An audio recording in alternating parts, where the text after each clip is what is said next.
Hey everyone, welcome back to the Super IO Bros podcast. I'm Carlos, joined by my co hosts John and Yusuf. And today we're getting real about something every IO student can relate to. What is that, you might say? Well, the things you don't learn until you're already too deep in the IO program. We're talking about mindset shifts. We're talking about the people side, the lessons that hit way harder once you start seeing the world through an IO lens. So if you're thinking about joining an IO program, just started, or you're halfway through wondering what you signed up for, this is the episode for you. All right, let's get into it. The first question is, what are three things you wish you knew before you started the IO program? So for me, it's that before going into it, I had this expectation that there was already a pre planned path and that upon graduating, there was something already planned, kind of like a nurse. Like a nurse at the end of it, you already know that he's going to become a nurse. So that's kind of what I already expected. But IO psychology is a lot more broad, there's a lot more nuance behind it. Yeah, it's like you're going into the same environment. Like as a nurse, you go into a hospital. It doesn't matter like what floor you're on, you're gonna be in the hospital. But Exactly. like in the IO, there ain't really like a hospital. Is it very many facets? Yeah, there's so many different Yeah. fields and aspects behind it. I definitely like relate to that. I mean, there's just like you mentioned so much nuance, and you don't really know. I felt the same thing. Like when you said in the intro, like you don't know what you got yourself into halfway through the program. I was like, where am I gonna go with this? Mhm. Because one, you're at the point, you're deep into the program already. To we're at the point where it's like, I know I want to do this, but I don't know where I'm going, and I'm getting a little nervous because like it's almost there. It was only a year and a half program, and you need to kind of lock in and figure it out where it is that you're going to be going. But getting there is a little bit difficult and it's a little bit scary. And I don't know about you guys. I felt a lot of pressure. Like when it was getting close to like internship time, I didn't think I was going to get an internship. I didn't know what I wanted to do for my internship. I know I wanted to do something in the consulting side, but I didn't know how to get there. Yeah, it kind of just goes back to what Yusuf was saying is it's not black and white. It's not nothing It set in stone. there's not just an industry you're like, ah, this is something I get into. But you go into any industry, you go into like the cruise. So it's like you almost per se, I think IO is more not in the traditional sense, whereas like you're gonna be a nurse, you go into a hospital Mhm. or you go into a private practice. Like a Nurse, trade, yeah. yeah, private practice or maybe clinical. Right. But like there's like only like three windows you could go into, but like in this sense in IO, it's more like targeted like what specialty do you want to do. But in terms of the industry, you could be in the cruise industry, you could be in the financial industry, you could be human capital, you could be doing all sorts of different things Mhm. in all different types of industry because it's just such a versatile field. It almost kind of gives you more of a where am I going? Because there's just so much to take into, so many opportunities you could go. Yeah. It's like hard to just focus in on just one sometimes. Yeah, it's like the life of Pi. You're stuck in the ocean on a little dinghy, and you don't know where the hell you're going. You Yeah. just you got your motor's like it, you're gonna go as far as you can go with it, but figuring out where you want to go, figuring out like what avenue is just it's overwhelming, really. And Because every direction has an angle, yeah, but it's just like maybe that direction might be further along, but you don't know because you can't you see. can't see it. Yeah, You're just in the middle of the ocean. and it literally just is how far you can take it. Because like Rodriguez and Professor Reeves can give you some semblance of like guidance, but still, like they can't exactly one to one tell you how to get there because it's so vague. Even they can't explain it to you because it's just so vague. There's just so much nuance behind it. It's a lot of like what Rodriguez would always tell us. It depends. It really just all comes back to it depends. Our life motto. Put it on a shirt. Yeah, put that on a shirt. Put that on the Put that t-shirt. on a t-shirt. Yeah. I mean, it kind of goes to my next point, which is you don't learn everything in the classroom. Mhm. You know, you learn a lot of things once you navigate through life, or like you navigate through the course, or you navigate through your internships or your jobs afterwards. Like there's a lot of theory that you learn, at least in our internship, and there's a lot of ways to put it into practice. But it's like when you are implementing it and you're putting it into practice, that's when you start developing your IO lens. And that's where you kind of figure out like Your niche. your niche and like some shortcuts. It's like how do you make this faster? How do you tailor this better? You know, because if you go through all the operations for every single project you do, it might take you days to do maybe like a certain project, but like if you just focus on the tailored points that maybe a client is looking for, which is something I learned in my internship, it could really minimize the amount of work you're doing, but just increase the quality of it. You know. All right, by IO lens, I'm talking about more of a real world behavior. You know, instead of a textbook definition. You know, because IO, yes, there is a lot of theories behind it, or ways to implement their theories and stuff, but when you have an IO lens, it's just like, how do you see the world? You know, it's just like you see the world, you you intake, you adapt to the world, and you kind of just understand what are these behaviors that the world has and how to go through it, how to navigate it, which, you know, it's kind of like when you're going through your programs and you're doing these case studies, it's more of a, it just kind of hits you. You're like, okay, I remember the case study. Let's transition what I learned and let's implement it into real world scenarios. Now that I am in the real world scenario, you know, and it's about finding that research to life balance. I would say like that life experience with research balance. I think is a very important thing because as we went through the program, me and you talked about many times that it's like a lot of it, in a sense, is like common sense. It's like, yeah, there's the theories, how to apply them, and what the theories are, how to make effectiveness of certain situations. But it's also like it takes some sort of common sense or common knowledge of your own self. I guess it's like a mindset. Yeah. It's that lens. To choose which theory to use, to develop, you know, to magnify, which is where the IO lens comes in. You kind of like you pick it and you're able to see the path forward. You know, and I think that's it for my point. Yeah, it's funny. I think when we looked at each other there, we both had the same idea because I was going to say the same thing too. That common sense, and I had this. I remember us having all those conversations, and we were just going back and forth. Like, you know, it's hard for certain people to have that lens. They don't.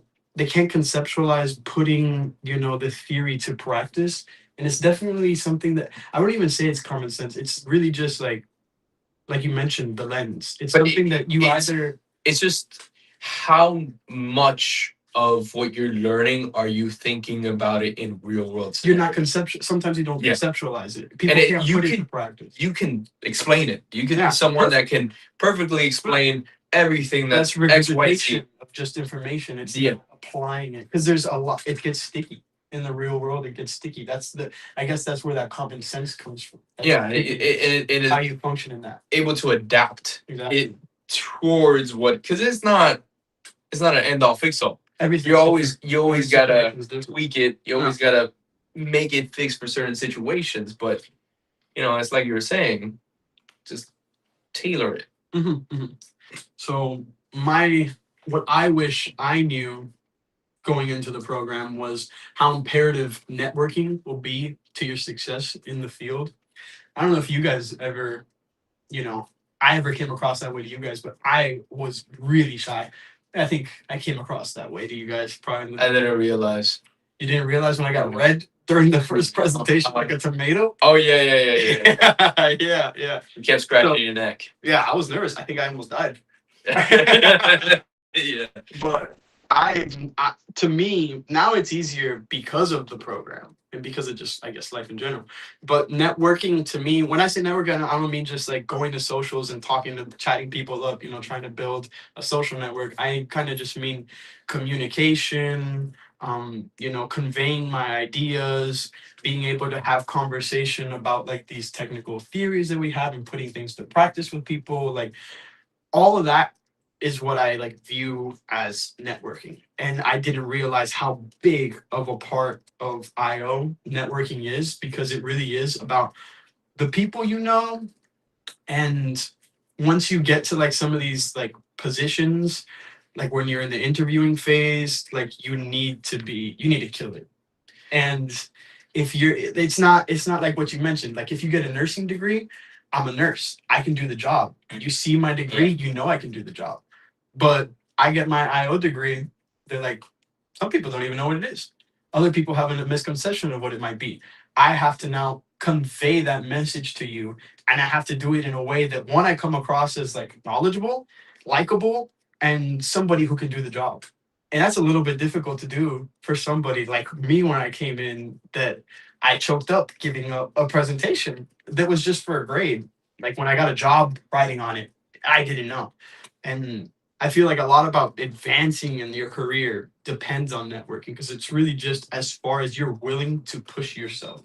Go out there, you know, do projects, make yourself be known, suggestions and everything. It's just that's what I view networking as. And it's just it's like I'd say more than half the game.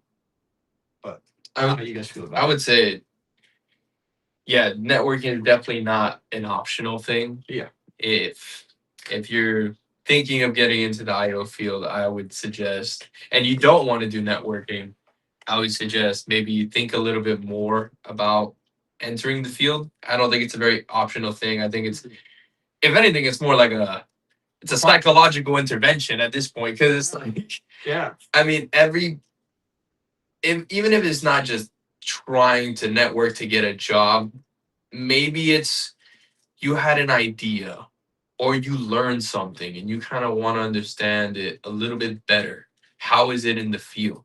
It's like when we went to SciOp, you would meet great people that are doing great things and in fields that you never even would think of. Like we met somebody that they were working with the referees from the NBA. Yeah. We never even thought that that would be like a thing, it's And remember, I didn't go up to talk to him. no, you did it.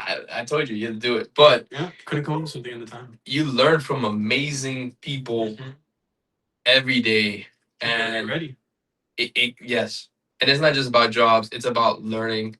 And I think that's the biggest thing to take away about networking. Mhm. It's about being able to receive and listen and just implement the knowledge you learn, experiential learning just from listening. And I think it's the most amazing thing of networking because you get to learn how these things are being applied. And even when you listen to somebody and they see that you really care and you're really listening, maybe they'll even ask, like, what are you doing? Like if you're a student, you're at social, and they're asking, "Oh, what are you up to? Like, what kind of projects are you working on?" They know you're not in the field necessarily yet. You are learning to get a job in the field, but they will take an interest in your projects, and then they look at it, and then they'll might even give you Give you feedback. feedback. Yeah. I've gotten people in the field that when we were in our program, they asked me like, "Oh, let me see what project you're working on." And it's like, "Oh, I really like this." For me, when I do this, I like to kind of form it like this, and I like to think about this when I'm doing it. It's like, for example, I was doing a selection process, and it never occurred to me in an interview selection process to put, like, this is my first one, to put a rubric at the bottom and like a standardized rubric for like I guess the company that would be using it, but it was for school, so nobody would be using it. And then I talked to somebody about it, and they said like, yeah, I like to do these ratings for them and do suggested rating scale, not just put the rating numbers, maybe bars scale, like the behavioral anchored response scale. Not just put that, but also put like a suggested like what would be adequate. Like what are these scores mean to somebody that's just measuring up, and then even if they don't use the scale, the company would look at it and be like, okay, well, we kind of know the scaling that he's going for. Maybe we can tweak it to like whatever numbers we want to, but it takes away the hassle of the company doing it. And it's like something to think about because it's not only is it good for the company in terms of like, okay, well, he's kind of suggesting this stuff and it allows us just to tweak our little things here and there. And it gives us more of a guideline of who we want to get and like what a passing person should look like. But also, like, it helps you just better explore your knowledge and like understand like what are the criteria you're saying to somebody in the interview process, like because you can just write the criteria and then make up a score and then that's it, you leave it. But if you make like a suggested rating scale, it's kind of like you are the person grading them. You kind of take accountability onto yourself and you're like, okay, this is what I would look for. Even if you don't know anything about the position, you learn about it obviously through a job analysis and all those nuances, but like you go through it and then you kind of like undertake it, adopt it. Yeah, and you would have never gotten that if you never put yourself out there. No. Like, showed interest in somebody else and just in the field, and people can pick up on that and they read it, and it helps. Yeah, it helps bounce like ideas back and forth, something you might never have thought of, like you were saying about the interview structure. You get that through networking. Yeah, because you've never lived it, and they have. True. You get that actionable feedback, and you can directly implement it. I think I know exactly who you're talking about. And was it from the Halloween one? Yeah. Yeah. Spooky Halloween. But yeah, it's a great way to meet people and even like just explore like Just learn. what's going on in the Even field. if you get nothing from them. Yeah. You don't even need to like learn, but Nothing. You don't have to. Exactly. You can just have a very nice conversation about somebody in your field and maybe they'll just tell you like, oh yeah, by the way, I do this. So you can learn kind of, you still learn. Yeah. Even if it's not like something in the field you want to learn, there's never information that's bad information. Yeah. I always say. So. Sounds good. Yeah. Two. All right. Well, we're going to move on to the next question. The most valuable skills and experiences we took from the program. So let's start this off with Yusuf. Nice. Oh, yeah. So I feel that the most valuable skill that I've gained from the program has got to be the public speaking, having more confidence when you're talking to others. Because you guys know me at the start. He says she was shy, but I was at another level of shyness. But essentially, just throughout the program, just constantly practicing presentations, teaming up with other people for projects and stuff like that would help me build myself up. And especially with the experience we had at PSYOP, I think most people would probably think that that's probably the best experience they've had at that program. For me, it was my first conference. I think most of us. Yeah. It was also our first conference. And there same thing like John was saying about networking. We were talking with other people, seeing what's out there, getting to know people. And yeah, it's kind of. I'll stop you before you go into yours because seems to me and Yusuf have very similar answers. Yeah, I would say that mine is pretty much exactly the same thing. Public speaking for sure, but I like to couple it with self-efficacy. So you touched a lot on the public speaking part, so I think I'll go into the self-efficacy part. I think going into the program, I mean, even getting into the program, I don't know about you guys, but I thought I wasn't going to get accepted. I was nervous as hell. Same. I was like, no way. I got my score back. I'm like, that video interview? No, I was whatever. It was the score. It was the GRE. I was like, there's no way. I did average, blah, blah, blah. But I mean, I think Rodriguez has mentioned it to me before. I think you guys can probably attest to it too. the person I was in the beginning of the program is most definitely not the person I was when I left the program. I think you guys would probably say the same for yourself. Yeah. And the person I was when I left the program is not the person that I am now. And a lot of that definitely boils down to self efficacy and the way that Rodriguez set up the program to kind of prop us up as both individuals and professionals. Because one, I feel like the program definitely helped me find myself and my style and what it is that I'm good at, right? Through the feedback, through the projects, through networking, you kind of figure out what it is that one you want to do and how you want to go about it. So that kind of in and of itself builds that self-efficacy just through the practice of doing. And then two, I forgot the first part. But yeah, pretty much just the whole all the repetitions that we got in building our self efficacy is just it was everything to me. I mean, I wouldn't be where I'm at if it wasn't for Rodriguez giving us countless feedback. Even though sometimes the feedback, The might countless not, presentations. yeah, it might not even be like in-depth feedback. Just reassurance in knowing that what you're doing is right is good enough sometimes. Knowing that like because I would give very hyper specific examples and things like that. And he wouldn't have to go and be like, oh, this is great, blah, blah, blah, or this and that.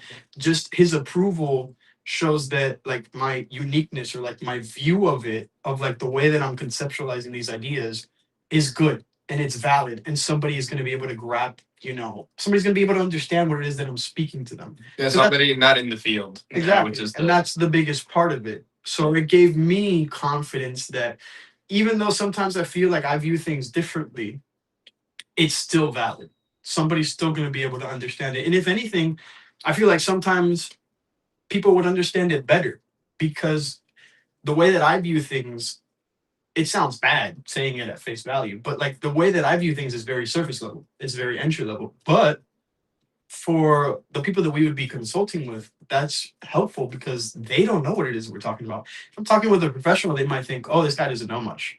Because like I'm just regurgitating information back at like a very surface level, form. But for somebody who doesn't understand it, that's going to be the best way that they're going to be able to interpret the information.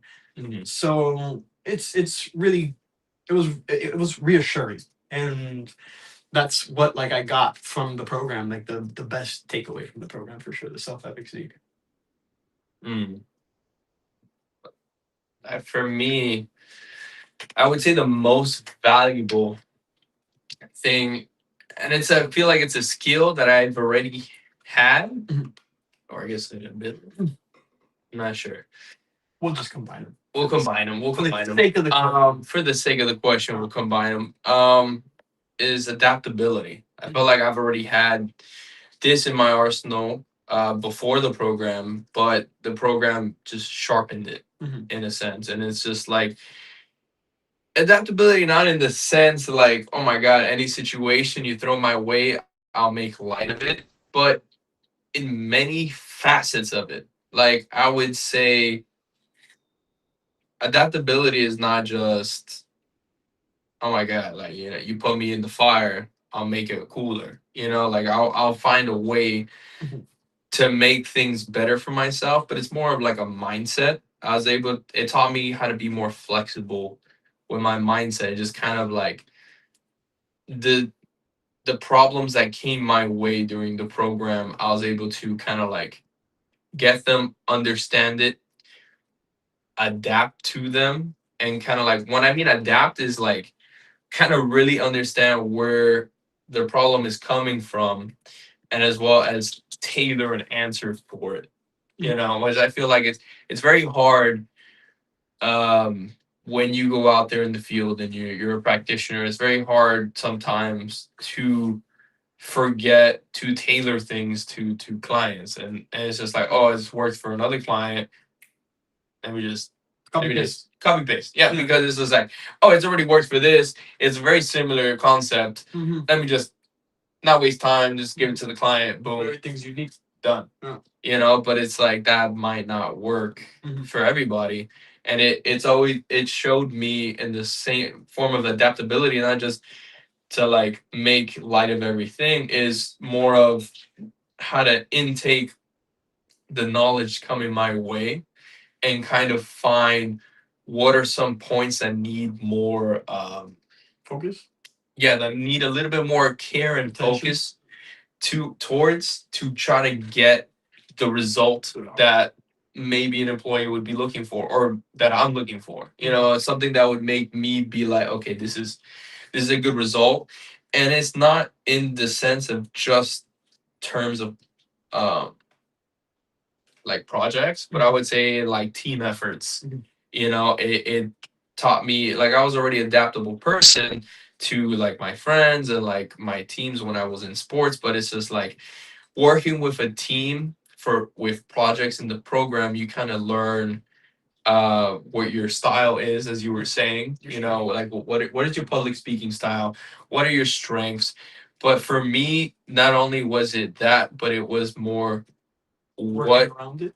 working around my strength to bring out my teammates' strengths as well, or just covering for something that we were missing, just yeah, a lack thereof, or just stepping up. You know, like where like let's say for one thing I had to initiate a little bit more on ideas, fine. I did. But if there was one that ideas were being initiated, but I needed to focus more on the structuring of the ideas, I'd take a step back. I'd move towards the structure point.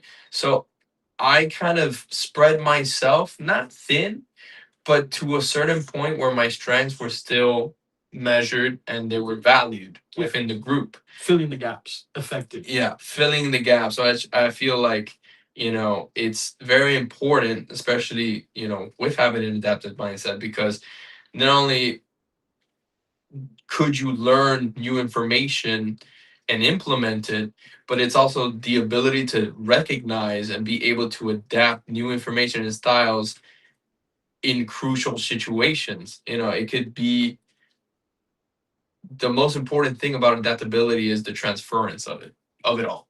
You know, how can you transfer A to B?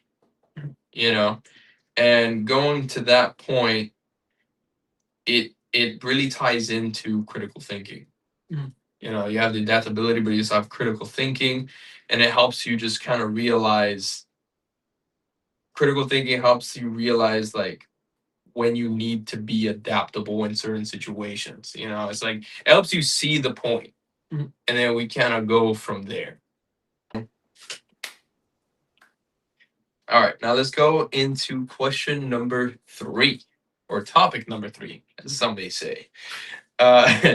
And that's going to be what we wish the program prepared us for, especially in this job market. Now, disclaimer, when we were in the program, the job market was not like this. And as well, all this stuff that we are saying now is after the program. We do feel like the program we were in was very adequate and very good and caring. It helped us develop.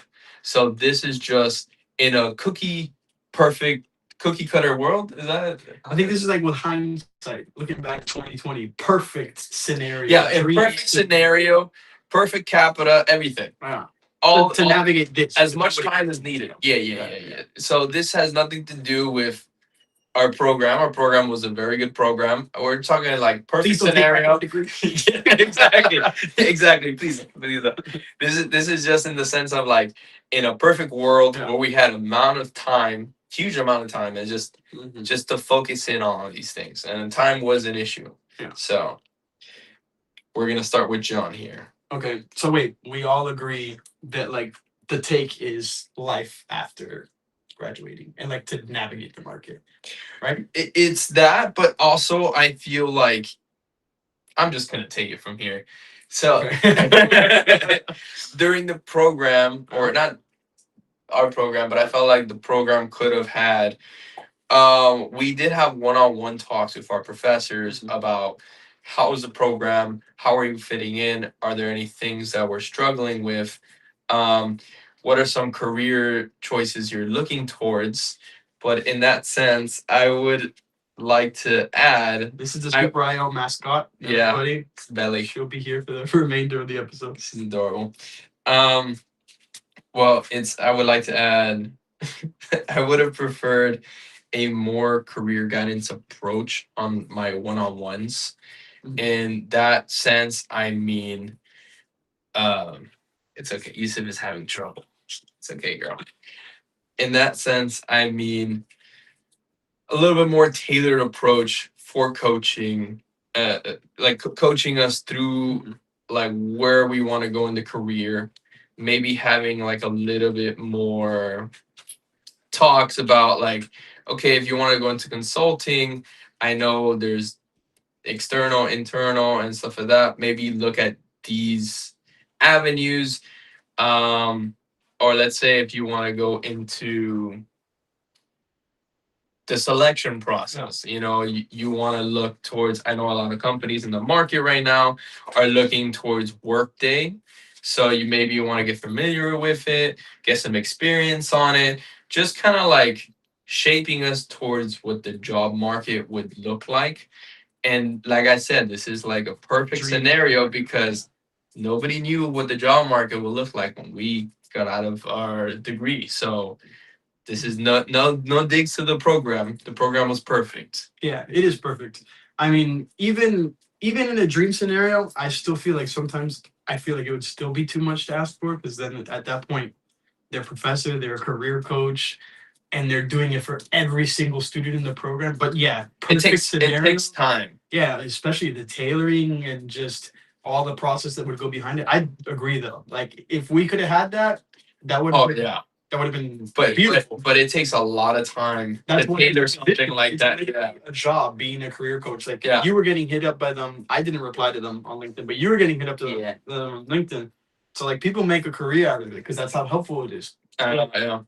I agree 100%. That would be in a perfect scenario. That'd be great because I also wish, going into the job market, I had a better idea and, Of like what careers are out there, what yeah, paths to to look follow. for. Like, Yeah. we would ask, like, what do we look for? And they're like, How to stand out a little bit better. yeah, It's just some talks that weren't there, but they did give a lot of talks of what to look into, what to research.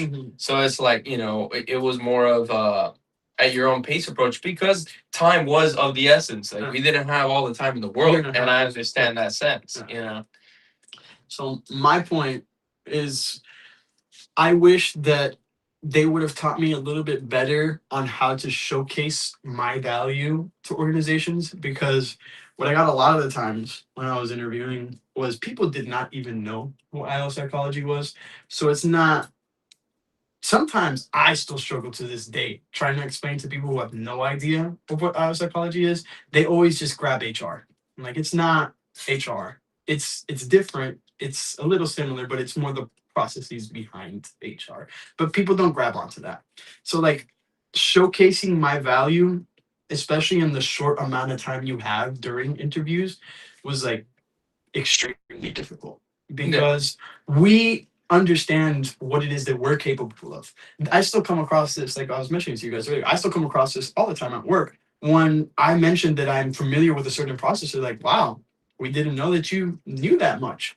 And it's like, yeah, I've never done the job, right? But I never know of the job. But not only do I know of the job, I know how to properly implement them, and two, like the guidelines in creating them. Like we know how a proper selection process would look like, the steps behind them. Satisfaction surveys. We know so much, but we never actually because it's so much theory that we cover in that year and a half, but we never get to put all of it into practice. Yeah. So that's another thing. Like you forget about it sometimes. I definitely forget about things because we covered so much. So it's hard to like put all of my value just into one little pitch, one in the interview. And I wish that they kind of would have.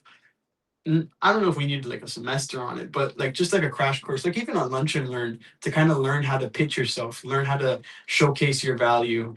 But you get to kind of pick up those things on the way, like through socials and stuff like that. There was a Lunch and Learn on how to pitch yourself. It was with Dane. Looks like I didn't attend that one because I definitely struggled with showcasing my value in the beginning But once you do a few interviews, it just Yeah, becomes like I think it's something it's a skill. definitely to put in later on. Just emphasize all those. Especially for this market. That's what I'm saying. Yeah. Like, especially for this market where everything, everybody's so hypercritical. But if you think about these programs, a lot of these programs are planned maybe like 1 or 2 years before the program actually takes place. So not only that, it's like you're thinking like, okay, so the program was planned the year before the program even enrolls the people for that year that it's enrolling, and then after that they have a whole year and a half until they graduate. So you're talking like 2 years and a half. The market could change drastically in those 2 years and a half. So it's like it's hard to be able to like build around it once you got like a set thing. But like it's like you said, what you can do is just implement those little lunch and learns. But it's just kind of going as you go. Yeah, but it's definitely a skill that I think for navigating this current market, that if we were able to hone it a little bit more during our time in the program, it would have been like Definitely, very helpful. definitely, yeah. And I definitely think that having applied work, like have applied experience from the program itself, would have definitely been helpful afterwards. Because while we do have the job analysis that we did on the advising office and all the work we did behind it, it's still kind of labeled as theoretical. Classwork. Yeah, like classwork. And so when you're going through these interviews and talking to them, you kind of have to reframe it in that way, because when they think of it as just classwork, They don't value it. yeah, it's not as valuable. They just go, also, all you have is theory. Is Yeah. basically it. Yeah, I mean, that kind of just goes back to like what I mentioned way earlier on, where it's like what you put into it is what you get out. Like, Yeah. you're only gonna go as far as you go. Because similarly, like with our internships, like that's where we got our first chance to like prove ourselves. Yeah. But if you didn't go above and beyond in your internship and you didn't get extended, then you're kind of like I mentioned, like you're just in the ocean with no motor, no rows. You're just kind of like trying to figure it out. So like you got to do the best that you can with what you're given, so that when you're in the interview process, you're not just relying on theory. Like, you have something to back up those words. So that's why, like, you guys saw me when I was doing my my internship at FIU. Like, I'm pretty sure I stayed there an extra month to like go through on my promises on what I told them I was going to deliver. And just, I was working at home, I was working nonstop, extra hours, like just to do what it is. Because like we have so little time in our program. If you don't make the most of it, you're going to be kind of like screwed out there with the market. It's just the market's so rough. Yeah. And they can only do so much for us, like when it comes to applied work. But yeah, I agree. If we had like more projects where we actually would have been implementing things, like with the advising department, because I think that was More experiential work. That was the only one that we had, right? That was the only project that was actually applied. Everything else was pure. Well, it was one long continuous project. It was the job analysis, and then it was the selection process. Yeah. And then, but that ended in the second semester. And then from the second semester on, it was the research methods, pure theory. No, but we did have this training. We created training modules, but that one was theory. Yeah, that one was theory. It's like a slide. Yeah. It's more. I feel like, if anything, the tests almost could have been like more geared in that way. Like when we had that one test when we were putting ourselves in like the mind of the consultant, and we had like gearing tests in that way, that it's like practical one-to-one real life scenarios, as opposed to just speaking on theory and then talking like the talk. If they give us more chance to walk the walk, in a sense, I feel like it'll help people. And I feel like that'll also help with the showcasing your values, because you get to practice. Yeah. You get more time for it to hone your skills and stuff. So yeah, I definitely agree. All right, so now we're gonna go to our final point, unless we got some bonus at the end. We gotta find out. But it's gonna be navigating the current job market as early career IO psychology professionals. How is it? Is it bad? Is it good? Let's talk about it. Yusuf. Kick us off. It's not good, I'll tell you that, but it's bad. Just say it's bad. It's horrible. There. It's not just bad, it's horrible, but it's like John said, just getting to that interview is pretty bad Mhm. because you have to first of all get through all the who knows how many Oh. applicants that there are there, You gotta and get through the AI AI, yeah. through the AI. Oh, yeah, that's That's the first goal. first block. Mhm. Yeah. But essentially, just focus on like improving how to frame your work, improve how like the first thing they see is probably your LinkedIn page. I know John works a lot Yeah. on his LinkedIn page to like Good. showcase it, Mhm. but I it's think Belly has something he yeah. wants to say. I think that's- But It's okay. anything else, Belly? No. It's okay, girl. It's okay. Do you want to chime in, Carlos, or you want me to? Jump in, jump in. Okay.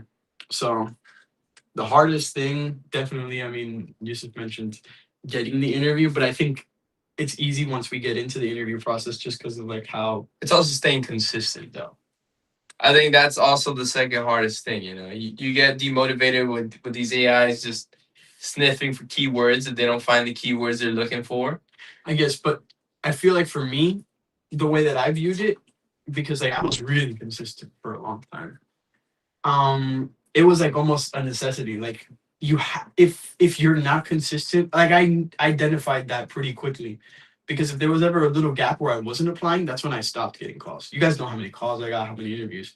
Like if you aren't consistent, you're never gonna find it because it's purely a numbers game. Yeah. If you're not applying, I tell them all the time, if you're not applying like 15, 20 times a day, you're not going to get calls back. I was applying that much and I was getting calls back. But for 15, 20 times a day, for me to only get one call back in 2 weeks or two callbacks in 2 weeks, that's, I mean, how many even is that? Like, the disparity is yeah. huge. I also think that like 3 to 5 quality applications, like tailoring your resume towards like the actual job you're applying to, because if you just blindly like kind of like there's some people out there that will blindly apply to whatever they see Some and people, like get maybe 100 applications in, but most of them are just gonna get filtered out because your resume is missing these key skills and words in it, so it's immediately gonna get filtered out. I completely and totally disagree. Completely and totally disagree. I think if you have a solid resume to begin with and you've built it to be like almost all encompassing, it'll work. Because you have to identify. That's another thing for the job market right now. You gotta identify what it is exactly that you are like, what you're pursuing, and then tailor your resume to that, like, you know 2 to 3 different job categories, because that's what I did. Like that was the sweet spot for me. It was training, employee engagement, and like recruitment, and that's where I got like all my hits. It's like fishing, bro. It's literally like fishing. You got to figure out what bait they like. That's the tailoring part. That's the tail. No, you can tailor like an all-encompassing sort of thing. When I go fishing, you know what I buy? I buy shrimp. I buy live shrimp. I don't switch it out to get different fish, but I guarantee you'll get different fish with your live shrimp. That's why we caught a rock. Hey man, that's just like being bad fisherman. You just gotta one tailor yourself for what it is that you're going for, and then it's purely numbers. It is purely numbers. But like not all human resources, like let's say roles, will have the same skill requirements. And so when they see your resume, it'll just some of it will ignore parts. You're saying, like, for example, if there's like a training specialist role, Yeah. they probably, yeah, I've noticed this. There's a big disparity on like what each, even though it's the same role, Yeah. they're looking for many different things. Yeah. But I still, how I view this. Like I still heavily disagree But because my 2 jobs that like I got offers for, I didn't tailor my resume for, and it's not like I had exactly what they're looking for. It's more, you got to get that hit, and once you get that hit, you have to nail the interview. Getting that hit is really difficult. I totally agree. That's the hardest part, I feel like. And the easiest way, because I'm telling you, you can just think about it practically, like in life. You can pre-plan something for days, weeks, months, and then when it comes time to execute, you still like mess it up, or it still doesn't go the way that you pre-planned it. So planning is good. Plan an approach that like you can get as many out there as possible, so that you can get as many hits as possible. I agree. I'm not like disagreeing that it's not smart to like put thought into your resume, and but to what you apply. yeah, but don't overthink it for sure. Like don't be picky. Don't be picky. But Like like, don't make a like a training specialist resume and then go into yeah, I'm not applying for leadership compensation positions and benefits or stuff like something. that. Or yeah, but even then, you'll still get hits. Like you'd be surprised. You'd really be surprised because some people can just, read what you've done. I know that the AI, that's a different story. That's like a beast in and of itself. AI just goes. Over going. That's it. I mean, there was times where like we would apply to the same position. I would get auto rejected, and you would get put through to the interview process. So like clearly, AI is like its own thing. I'm just talking about like with people, Mm. and especially like the interview process. But that's my 2 cents. Sorry. It's a great 2 cents, John. Sorry, I get really passionate. About No, it's okay. Don't worry about it. I think another way to navigate the current job market, I would feel, is to I feel it's hard to keep yourself motivated, especially if you're putting up numbers like John, Well, and you're getting like maybe like 1 to 2 interviews a month. But sometimes you're putting up John's numbers and you're not getting no interviews that month. So it's a little bit hard, but it's also important to figure out, even if you're not getting what you want in the opportunities that you're applying for, maybe start pivoting a little bit. It's okay to pivot. Like I pivoted towards data analytics certification. It's definitely something I didn't know I would be that interested in, but going through the process of the certification, I kind of realized this is something I'm interested in, because statistics does kind of come natural to me, and I do like data. I do like exploring data, analyzing data, measuring data, making inferences about data. So, in a sense, analyzing data. Yeah. So how many times was that said? Datarific. But let me just say, it's finding those little pivots, and it's like, yeah, what we're doing right now. yeah. This is Super IO Bros is another pivot. Yeah. It was mostly an informational pivot, I think, from our standpoint, just to keep ourselves informed, but also to keep learning and growing. Yes, it's always important to grow, put but yourself out there. I feel like keeping the community that we have together helps us grow, stay informed, and just stay on top of like what's going on in the real world. Yeah. It's very difficult nowadays with all the information going out there. It's like, it's good to just kind of like come together with somebody, or some boys, and some bros, and just figure out like what is going on right now in the world. Maybe you don't have enough time in the day. Just you're in the car, you just like sit and listen. You don't have time to read everything. So I think it's us to just kind of like go through articles and just kind of figure it out for ourselves and for you guys. Yeah, it's good to keep up, especially when you're in, that process. If you're not working like on the side, like I did it full time. I committed full time to the application process. And I think that's like a good reason why I found work relatively quickly. But, you still have to keep upskilling while you're in the process, because if not, then, you're gonna become like redundant in a sense. Yeah. Like you're gonna forget the information that you learned and you paid all this money for, and you're gonna fall behind those people who are continuing to learn, like Carlos getting his certification, or us upskilling and learning through reading these articles, creating a page, How can you stay sharp? Yeah, how can you stay on top of your passion and just keep pushing forward? Because that's motivation in itself. As long as you can see a step forward, you're working towards something. Exactly. But it's difficult when you're applying to something, because it's mostly a waiting game. You're not in charge. You don't have control. So you have no steps forward until the step comes. Yeah. Until that door opens, you have no steps forward. Mm-hmm. So it's just, what can you do in the In the meantime? meantime, yep. Try to work on yourself a little bit better. Maybe Mm-hmm. start some fitness. I know you started training for an Ironman, so it's like there's also many things, many ways to improve, whether it's a physical, mental, or it's just pivoting a career focused certification. Because with that, I mean, I'm open to more job opportunities and in a different sense of the field. You know, I think it's very important to sometimes pivot, although it's not always recommended. Kind of stick to your guns sometimes. John stick to his guns. Look at him now, Nice. BHL specialist. Nice, nice.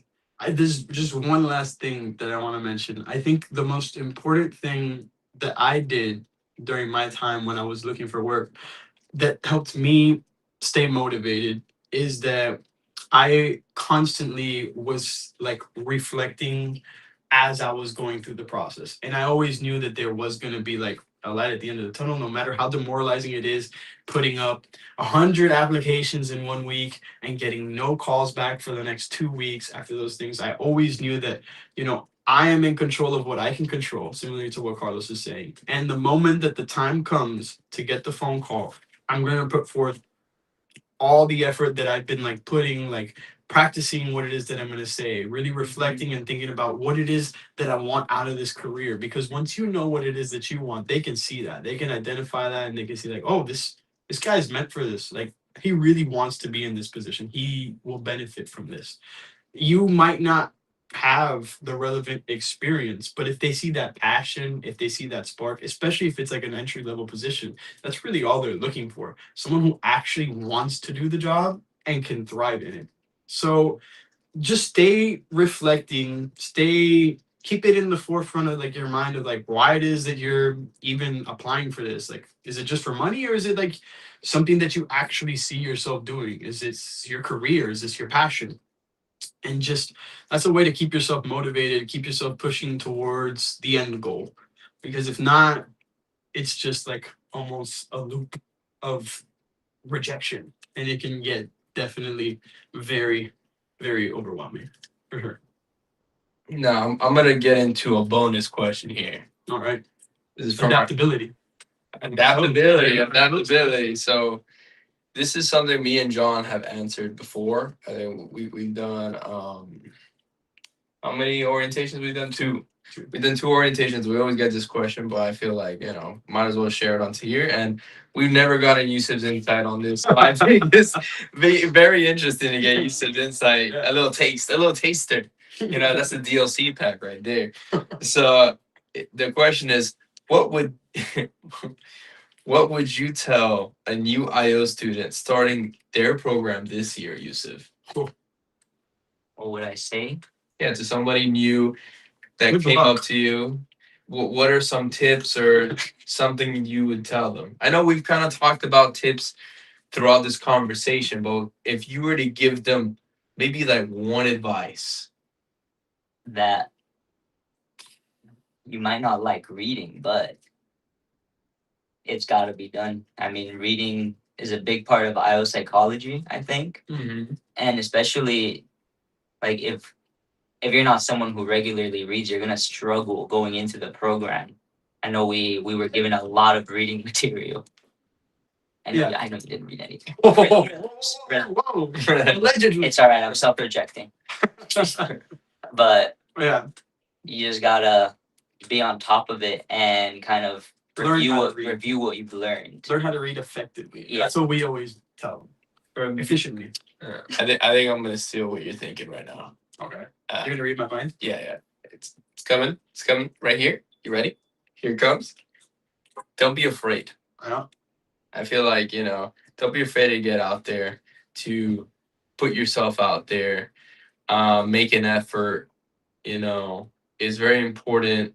As Yusuf said, it's very important to read, but it's also very important to put yourself out there and be confident in yourself and like what you're learning, in how you're learning it, because if you're not that confident in it, you don't trust in it, you don't believe in it, it'll be a little bit harder for you to talk about it.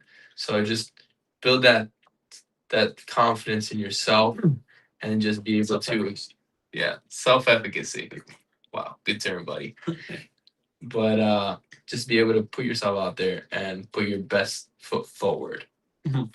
Piggybacking off yours, it's not the thing that I'm going to say, but it's just because that was what I was going to say. And I was going to couple it with like being yourself. Don't be afraid to be yourself. Because in the end of the day, like as a consultant, that's part of the job. You know, they're hiring you for your views, the way that you view these processes and the ideas that you have. They want to see how you work. So be yourself, you know, be professional, obviously, but don't be afraid to be yourself. It helps build trust in others, in you, you know, when they see that you're being authentic with them. And especially in like almost like a customer facing role, because the clients are our customers, like that trust goes a long way. But another, so my thing to say to somebody going into, you know, the field now is that, nice one, Billy. Nice one, Billy. There's no one, I feel like everybody, us included when we were in the program, everybody wants like the map, the avenue, but there's no one size fits all when it comes to this field. And I think we've been hitting on that this whole time, like in everything that we've mentioned. And there's no one size fits all. You're not gonna be able to mimic what somebody else did. Like we are not Lasante. We're not gonna be able to get a job at Google just by getting our PhD and you know trying to copy what Lasante did because Lasante's Lasante. He Yeah. knows his stuff better than anybody else. He, He you takes know, pride in it. yeah, And he loves it. He's great at it. methodical in how he learns. And if I tried to explain some information the way that Lasante explains his information, I would do a horrible job at it. But he's himself. He portrays his information in his own way. It's like a different way that I explain it because like similarly to like what I was telling you guys earlier, I explain things on a very surface level you know, sort of approach, which is really good for, you know, people who have no idea what we're talking about. Yeah. But I'm sure Lasante is having conversations with people who know a lot more than me and, you know, can understand everything that it is that he's trying to portray to them. So don't try to just mimic somebody else's, you know, approach. Be yourself, figure out how you're going to get there and good luck pretty much. Like it's there's a lot of nuance to the field and no matter how much we've spoken I'm sure it's going to be difficult to apply it one to one so you're going to figure out your own way on your own time and like what Carlos said like don't be afraid to fail put yourself out there and yeah just good luck. Good luck. All right, that's a wrap for today's episode of the Super IO Bros. If today's episode hit home, share it with a classmate, share it with someone thinking about IO, or honestly, anyone trying to grow in their career. Until next time, stay curious, stay human, keep leveling up. Catch you in the next episode.